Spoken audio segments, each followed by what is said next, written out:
Chosen one, stop everything you are doing right now. Heaven has something urgent to tell you, and it cannot wait.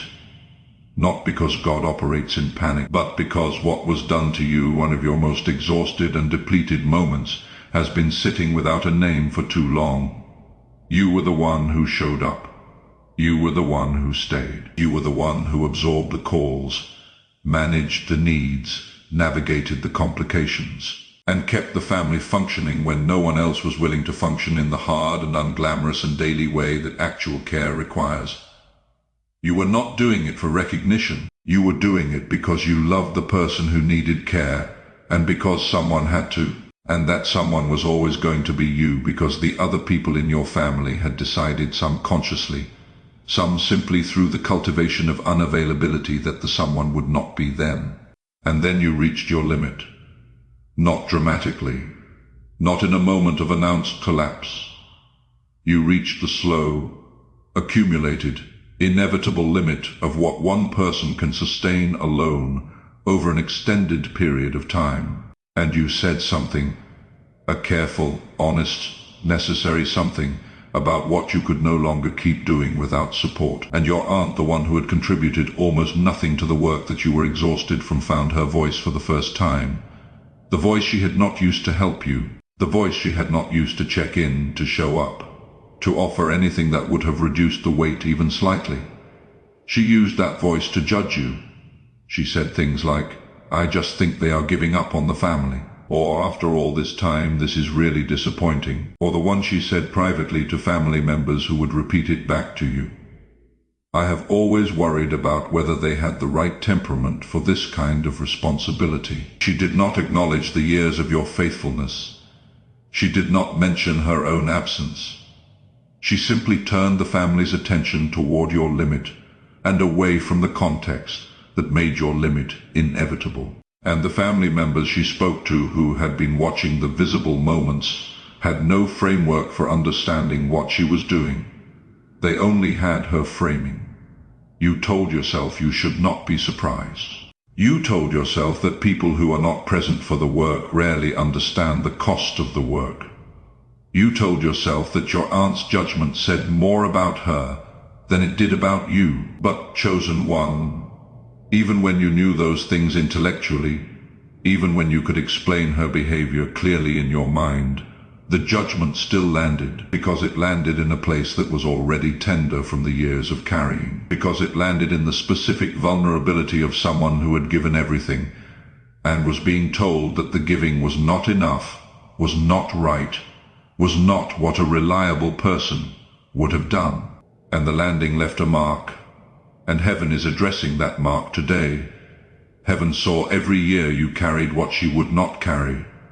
God recorded every act of care she benefited from without contributing to, and the exposure of what she built against you, the judgment she deployed at your most depleted, is not a future event. It has already begun. Type 777, if you are the one who has been holding your family together while someone watched from a comfortable distance, and who then became your loudest critic the moment you stopped. Let me take you back, chosen one. Because the wound has specific layers, and understanding the layers is what releases you from the particular confusion of this dynamic. The confusion of someone who gave genuinely and was judged for their limits, who loved faithfully and was criticized for their exhaustion, who carried real weight alone, and was framed as the one who failed when they asked for it to be shared. Here is how it happened. Heaven is showing me 4 specific layers of what your aunt did. 4 stages of a dynamic that began long before the moment she opened her mouth to judge you. The first layer is how the responsibility arrived. Not through a conversation, not through someone sitting down with you and acknowledging what they were asking. It arrived through your aunt's absence. She was simply not there for the hard work, not reliably, not consistently, not for the appointments and the medications and the phone calls, and the administrative reality of caring for someone who needed genuine, daily, unglamorous care. She was not there, and because you were the person with the presence and the capacity, and the love, the responsibility migrated to you. Not by decision, by default. And chosen one, defaults are the most insidious form of obligation, because they were never formally agreed to, which means they can never be formally renegotiated. No one asked you to take this on indefinitely, but no one was prepared to take any of it on themselves. So you absorbed it, and the absorbing became your life. The second layer is how your aunt maintained the appearance of involvement through selective visibility. She showed up for the visible moments, the birthday, the holiday, the occasion where being present looked like involvement, and was observed by the family members who would form their impressions from the observable surface rather than the full record. In those moments she was warm. She was engaged. She expressed care with an ease that required no investment in the invisible daily work that care actually requires.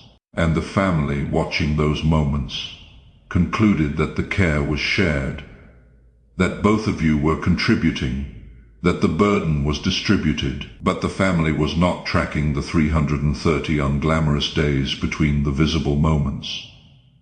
They were not tracking who answered the calls at 11 at night. They were not tracking who managed the crisis while your aunt was unavailable. They were tracking the birthday and the holiday. And on the birthday and the holiday, the distribution looked approximately equal. It was not. The third layer is the moment you reached your limit. It did not come with a formal announcement. It came through accumulation.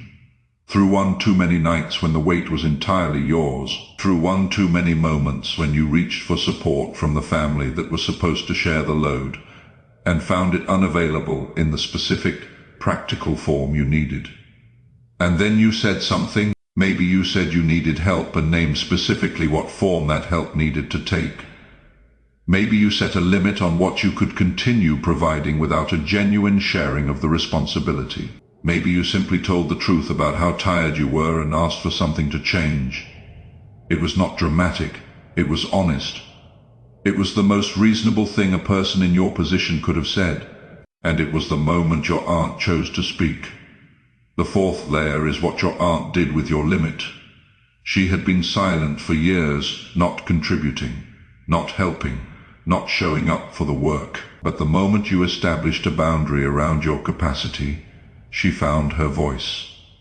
And the voice was not one of accountability for her own absence. It was one of concern about your behavior. She said things like, "I just think she is giving up," or "This is not the right time to step back," or the one that was designed to land hardest, "I have always worried about whether they were really up to this." She did not acknowledge the years of your faithfulness. She did not name the years of her own absence. She simply turned the family's attention toward your limit and away from the context that made your limit inevitable. And the family members she spoke to, who had been watching the visible moments and forming their impressions from the observable surface, had no framework for understanding what she was doing. They only had her framing, and her framing made your exhaustion look like a character issue. Type scene if you recognize every layer of this pattern in what happened to you, and if the judgment you received at your most depleted is finally beginning to make sense as something that was constructed rather than deserved. Now, before I tell you why your aunt did what she did, I need to speak to something important about what went into this message. What you are hearing is not someone analyzing a family dynamic. This is a prophetic word that came through hours of pressing into the presence of God through prayer, through fasting, through the specific burden of asking heaven for the words that would reach the people who have been carrying what you have been carrying without acknowledgement, without recognition, without anyone looking them in the eye and saying what heaven is saying today. What you gave was extraordinary. And what was said about you when you finally stopped was unjust. The Ko-Fi link is in the description below. If this word is doing something real in you today, if years of carrying this without validation are finally finding validation, consider partnering with this ministry. Your support ensures this word reaches every caregiver who is still in the middle of it, before the judgment arrives, before the limit is reached. so they know that heaven sees what they are doing before it is over. What you give in faith, God multiplies in your healing. Now let me tell you why your aunt did what she did. Because chosen one, understanding her motivation, is what removes the most damaging piece of this wound. The part that has made you wonder if she was right. She was not right. Here is what heaven is revealing about why she made the choices she made and why she judged you when you stopped. It is one of 4 reasons. The first reason is that your limit threatened the arrangement she had benefited from. Your aunt's comfortable distance was possible because your presence made it possible. As long as you were there, as long as the family's needs were being met, as long as the person being cared for was being cared for, your aunt could maintain her peripheral position without facing any consequences for it. Your presence was the foundation of her comfort, and the moment you said you could not keep carrying the entire weight alone, the comfort she had been building on top of your sacrifice had to reckon with its own foundation. The judgment was not a moral evaluation of your choices. It was the defensive response of someone whose arrangement had just been threatened. The second reason is that your public limit made her private absence visible. For years, the family could maintain the comfortable fiction that care was a collective endeavor. Your exhaustion cracked that fiction. It made suddenly and unmistakably clear that the collective endeavor had been a single person's endeavor. And your aunt, who had the most to lose from that clarity, moved before it could be named. She turned the conversation toward your failure before anyone could turn it toward her absence. The judgment was a preemptive strike. She made you the subject of concern before you could become the mirror that showed how little she had contributed. The third reason is that your aunt's moral framework about family responsibility had never been examined. In her understanding of how family obligation works, the person willing to do the work owns the work indefinitely. Your initial willingness to step up was not, in her framework, a temporary response to an urgent need. It was, in her view, a permanent transfer of responsibility from the family collectively to you specifically, and your attempt to renegotiate that transfer your limit. Your request for sharing was, in her view, a breach of an obligation she believed you had permanently accepted. That framework is profoundly unjust, but she had never questioned it because it had never required anything from her. The fourth reason is the one that gives you the most peace to understand. Your aunt's judgment of you was, at its core, an attempt to destroy the mirror that your faithfulness held up to her own choices. Because your presence, the sustained, daily, unglamorous reality of what you had been doing, was a constant and unavoidable comparison to what she had not been doing. Every year you showed up was a year she did not. Every night you managed was a night she was unavailable. Every crisis you navigated was a crisis she delegated to you without acknowledging the delegation. Your faithfulness was her indictment, and when you finally stopped, when the comparison became impossible to avoid, because your absence made her absence undeniable, she had to redirect the story. She made your stopping the problem so that her non-starting could never become the subject. Type truth. If you now understand that your aunt's judgment was never a reflection of your failure, it was her self-protective response to having been shown, by your limit, the full extent of what she had never contributed. Now, chosen one, let me break down the 4 specific tactics your aunt used to maintain her absence while preserving her family standing. Because these were not accidental behaviors, they were the tools of someone who had learned, consciously or not, how to benefit from a system without being required to contribute to it. The first tactic is what is called contribution theater. Your aunt made her small number of contributions highly visible. She brought the food to the gathering that everyone would see. She made the one phone call on the occasion that people would note. She offered the one gesture that would be mentioned in the family conversation afterward. These performances were not negligible. They contained genuine warmth, but they were calculated in their timing and their visibility. They were designed to produce the maximum impression of involvement at the minimum actual investment. They were not contributions to the care. They were performances of contribution designed to make the absence of real contribution invisible. The second tactic is what I call advisory involvement. Your aunt was not present for the daily work, but she had opinions about the daily work. She commented on decisions you made. She suggested approaches she had not tried. She expressed views on how situations should be handled by someone who had not been handling them. The commentary arrived most reliably in the moments when things were not going well, when the care was complicated, when a situation was not resolving cleanly, when the difficulty of what you were managing became visible to the family, and the commentary positioned her as someone with perspective and judgment about a situation she had not been invested enough to understand. The advisory involvement served two purposes simultaneously. It created the impression that she was engaged, and it seeded the ground for the judgment that would come when you finally said enough. The third tactic is weaponized concern. As you began to show signs of exhaustion, as the cost of what you were carrying started to become visible in your behavior, your patience, your ability to maintain the grace that sustained sacrifice, eventually depletes. Your aunt began to express concern about you. Not concern that produced action, not concern that translated into showing up and taking something off your plate. Concern as a narrative she shared with other family members. Concern that she described as long-standing. I have always worried about whether they were really up to this. I noticed things lately that troubled me.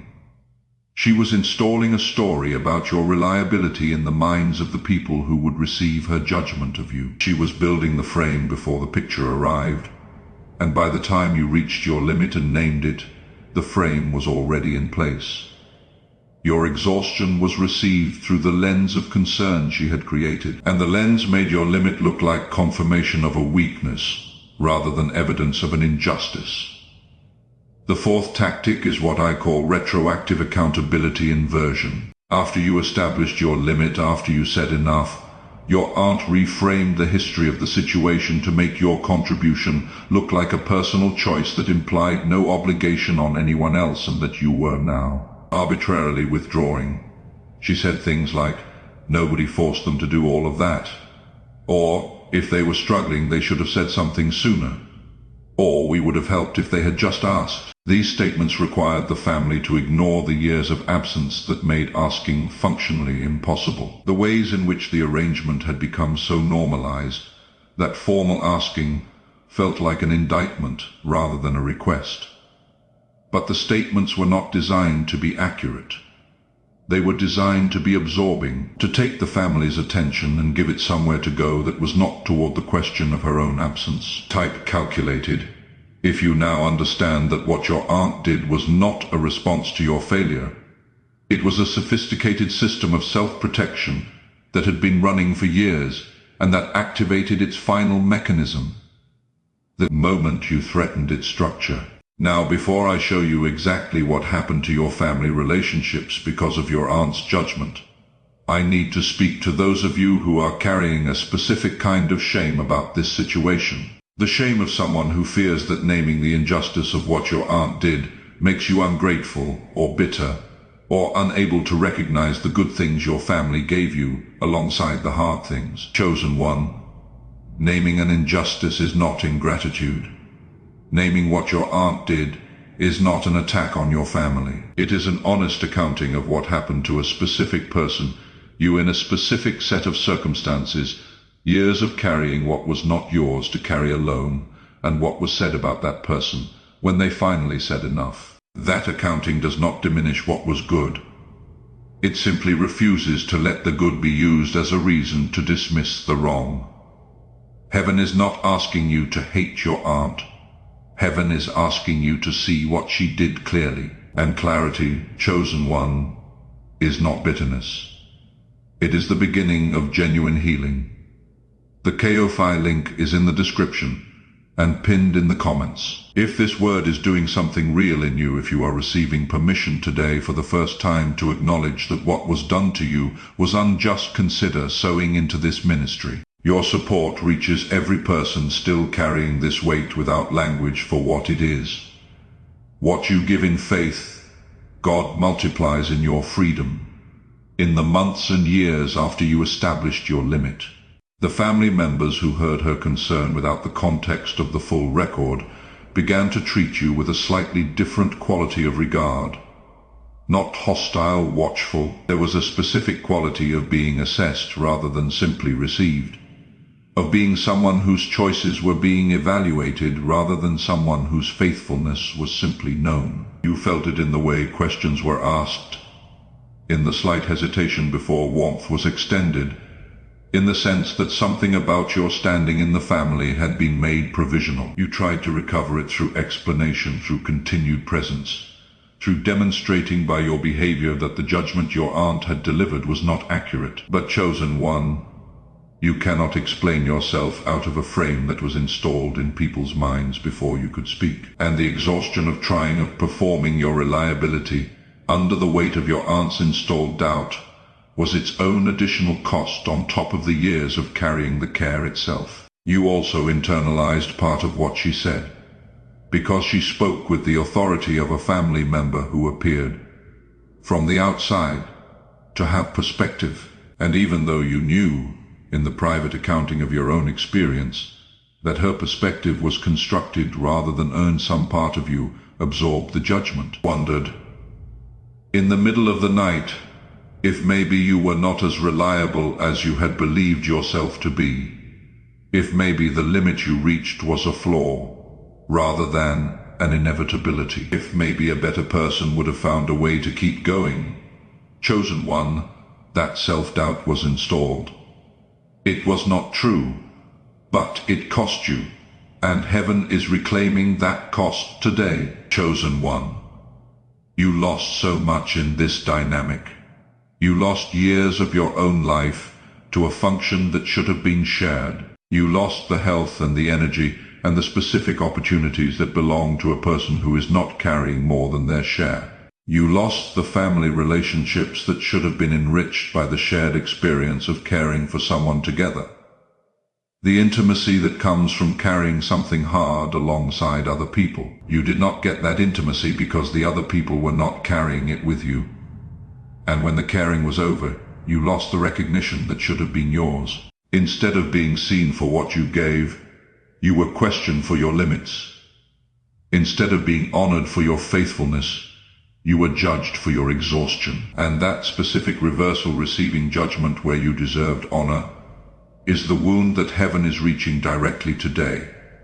I want to name what you are feeling right now, as this message has unfolded. Because you have been feeling two things simultaneously: relief because someone finally named both the sacrifice and the injustice without requiring you to minimize either one. Relief because the specific cruelty of being judged at your most depleted finally has a name and a source, and an explanation that does not require you to accept that it was deserved, but also anger. Anger at the years your aunt watched and contributed nothing.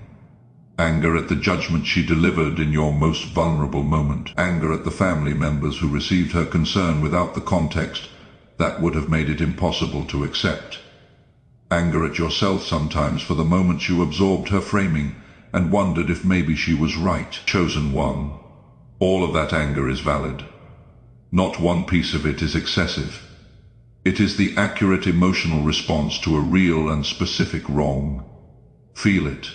Honor it. Bring it before God with complete honesty. Do not rush to the release before the grief and the anger have been fully felt, because the release, when it comes, should come from a place of genuine processing, not from the exhaustion of carrying the anger on top of everything else you are already carrying. Take the time, feel it fully, and then, when you are ready, give it to God. Say, the accounting is yours. The judgment she delivered is in your hands. I am choosing what comes next, and then walk toward it. Type release if you are choosing to release the anger at what your aunt did, to give the accounting to God, and turn your full attention toward the restoration that heaven is already building around you. The part of you that has been wondering if maybe she was right, and to receive heaven's declaration that your limits were not your failure, they were your humanity. Now let me tell you what God is doing right now to bring justice and clarity to this situation. Because heaven is not watching this and waiting. The family members who received your aunt's concern are beginning to encounter the practical reality of your withdrawal. The things you were managing are not managing themselves. The gaps your absence created are becoming visible in ways that cannot be attributed to anything except the absence of the person who was filling them. And the question that is arising, who is going to fill this now, is forcing a conversation that has been waiting to happen for years. A conversation about what was actually being carried, by whom, and why no one had been sharing the weight. That conversation is happening in your family right now. Heaven is allowing the silence of your absence to be louder than anything your aunt said about your limit. Your aunt is also beginning to experience the practical consequences of the system she benefited from, because the system was built on your availability, and your availability is no longer offered in the same form. She is discovering what it actually costs to be engaged with a family in the way you were engaged, and finding that the cost is higher than she was prepared to pay. Not because she is suddenly willing to pay it, but because the comparison between her willingness and yours is becoming impossible to conceal. The people who used to see equivalent contribution are beginning to see the actual differential, and the differential is telling its own story without your having to narrate it. The family members who heard her judgment and allowed it to shape their impression of you are also revising. Because you are still here. You are still showing up in the ways that are appropriate to your current capacity. You are still the person who calls when it matters, who shows up when presence is needed, who has not disappeared simply because you have established limits around what you are able to sustain indefinitely without support. And the evidence of who you actually are, the accumulated evidence of months and years of being the person your aunt implied you were not, is overwriting the frame she installed. Your aunt's own standing inside the family is also shifting in ways she did not predict, because people who position themselves as the voice of concern, who make their family presence about commentary on others, rather than genuine contribution, eventually lose the credibility that makes the commentary land. The family members who heard her concern about you have been watching her since. They have been noticing what she contributes, what she responds to, what she shows up for, and the comparison between her commentary on your limits and the evidence of her own limitations is becoming something they can no longer ignore. Heaven is not manufacturing this. Heaven is simply allowing the truth to accumulate at its natural pace, and the truth has been accumulating.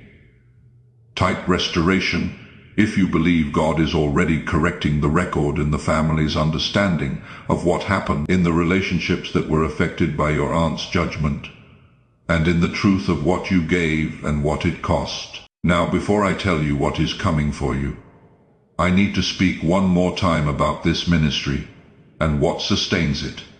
Every word you just heard, the specific layers of the wound, the specific tactics your aunt used, the specific accounting of what you lost, came from hours of pressing into God's presence, asking heaven to give me the exact language for the people who needed to receive it. I do not create these messages. I steward them. The Ko-Fi link is in the description and pinned in the first comment. The Bible says in Matthew 10:41 that the one who receives a prophet because he is a prophet will receive a prophet's reward. What you sow into this work, God multiplies in your own restoration. Your generosity reaches every caregiver who is still in the middle of the carrying, who has not yet reached their limit, who has not yet experienced the judgment, who needs to know that heaven sees what they are doing before it ends. Give in faith, give in gratitude, and watch what God does in this season. For everyone who gives today, I want to speak a prophetic blessing over you right now. May every year you carried what others would not carry be returned to you as rest that heals every layer of the depletion. May every act of faithfulness that went unacknowledged by your aunt be acknowledged by heaven in the most specific and visible way. May the family members who believed her judgment be given the full truth and the capacity to offer you the recognition you were always owed. May the limit you set the one she judged be understood by every person who matters as the most reasonable and necessary boundary a faithful person could have drawn. May your name be restored in every space where it was complicated, and may the harvest of your years of faithfulness be so abundant and so clearly connected to the giving that even the people who doubted it cannot doubt the return. That blessing is yours. Here is what is coming for you. You are about to experience what it feels like to have your sacrifice honored. Not in the abstract, but specifically in relationships and in community, and in the people who are being positioned in your life, who understand the cost of faithfulness and who value it in you accordingly. You are moving toward people who show up before they are asked, who notice the weight before you name it, who carry alongside you without needing to be appointed to it. People who give as freely as you have always given. You are about to know what that feels like from the receiving end. You are also about to experience a season of genuine rest.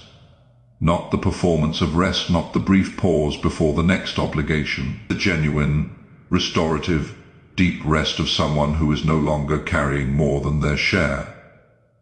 The rest that becomes available when the people around you are carrying with you rather than watching you carry. That rest is being prepared for the specific depletion you carry. And it is going to go as deep as the exhaustion went, which is very deep. Heaven does not offer surface-level rest to people who experienced bone-deep exhaustion. The restoration is going to match the depletion in its depth, and the depletion was significant. You are also about to receive the specific public acknowledgement that was withheld, not necessarily from your aunt, not necessarily from the exact family members who received her concern, but from the places and relationships and communities God is moving you toward, where the record of who you are and what you have given is received accurately and honored completely. You have been carrying an account of your faithfulness that no one was reading. Heaven has been reading it, and the people heaven is surrounding you with are the ones who are equipped to read it too. You are also about to discover that your capacity to give, the specific, generous, remarkable capacity that you demonstrated through years of carrying what others would not carry, is not gone. It was not burned out by the overuse of it in a system that was not designed to honor it. It is intact. It was always meant to be exercised in a context where it was met with reciprocity, where it was received with gratitude, where it was one current in a flow rather than the only current in a system. And that context is being built around you now. The giving that made you extraordinary in a situation that did not deserve, it is going to make you extraordinary in situations that do. And the people who receive it are going to know what they have been given.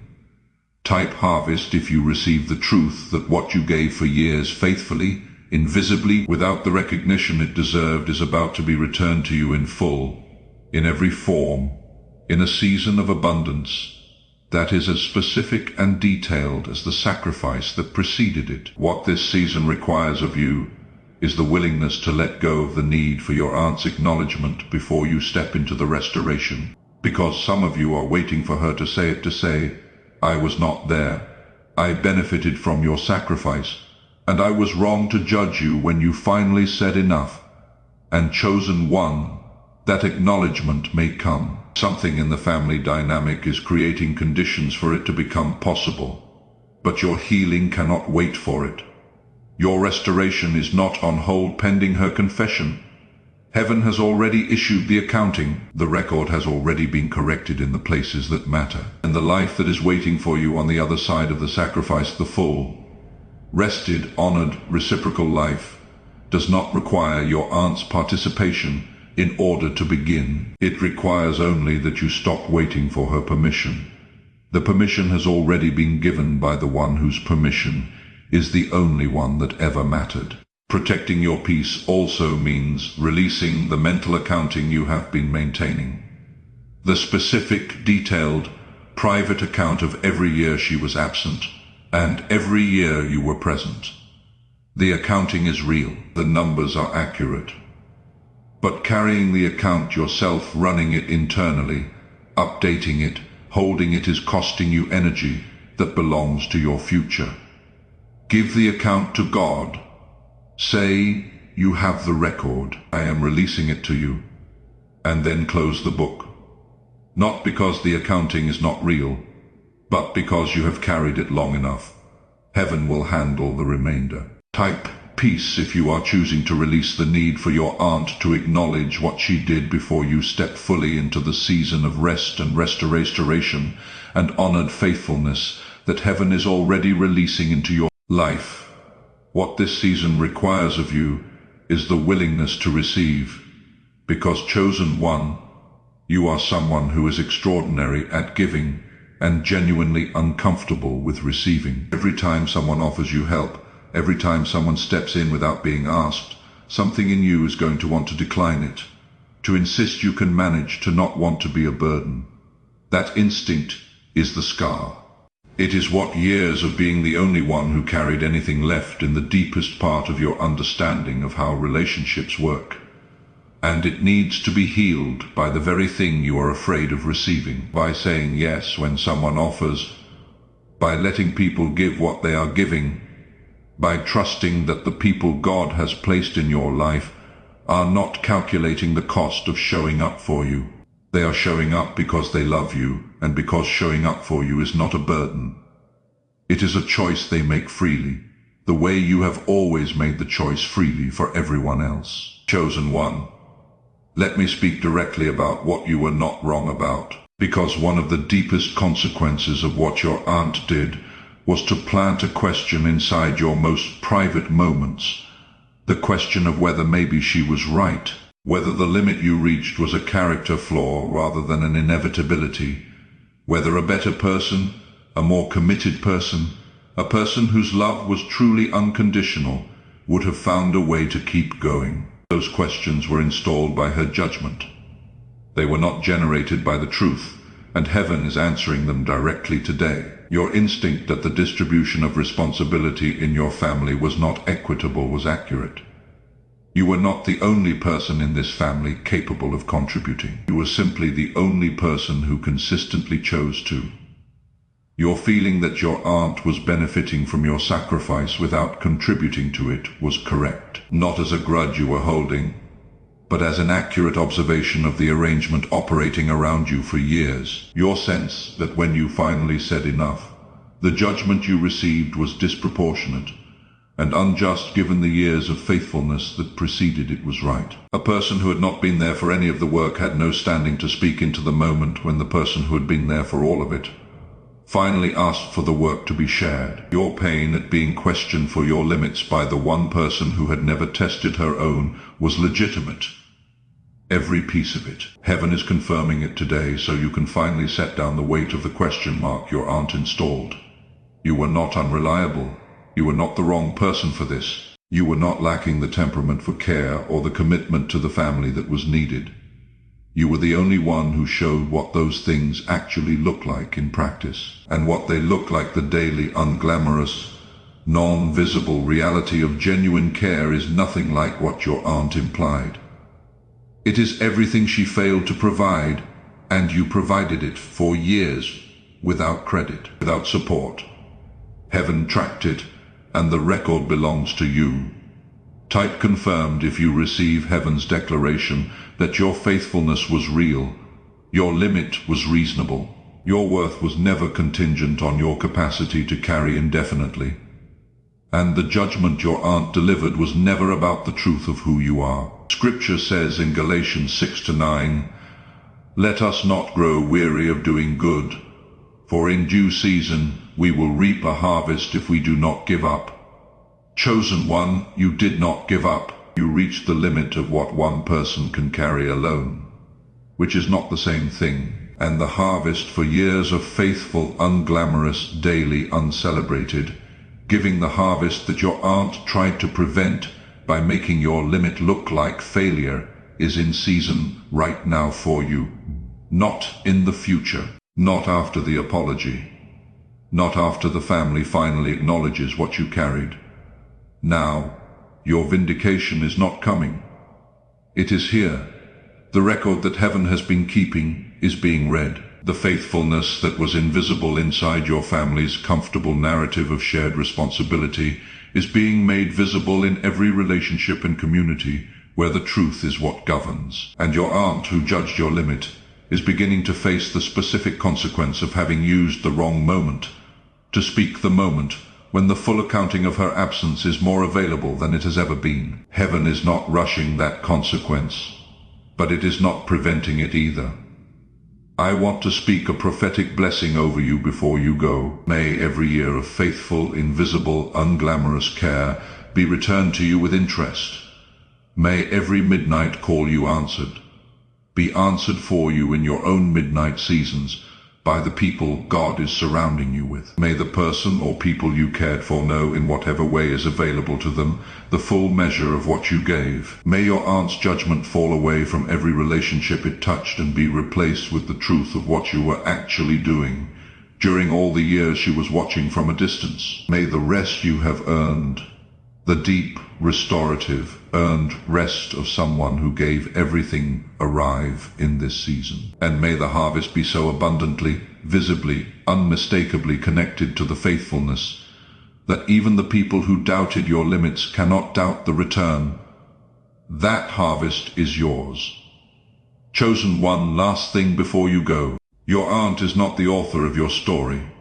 She was a character who watched you give everything, and then spoke into your most depleted moment with the confidence of someone who had never been tested. She does not hold the pen of your life. She never had access to it. The pen of your life is in the hands of the one who was there for every midnight call, every appointment, every ordinary, terrible, invisible day that your aunt was not present for and will never fully know the cost of. God was there, recording, honoring, and now writing the chapter that comes after the sacrifice, the chapter in which the harvest arrives, the rest comes, the acknowledgement lands, and the person who carried so much for so long finally has the experience of being carried. That chapter is beginning now. If this word confirmed what God has been stirring in your spirit, write Amen in the comments right now. Declare that the sacrifice was real. Declare that the limit was not failure.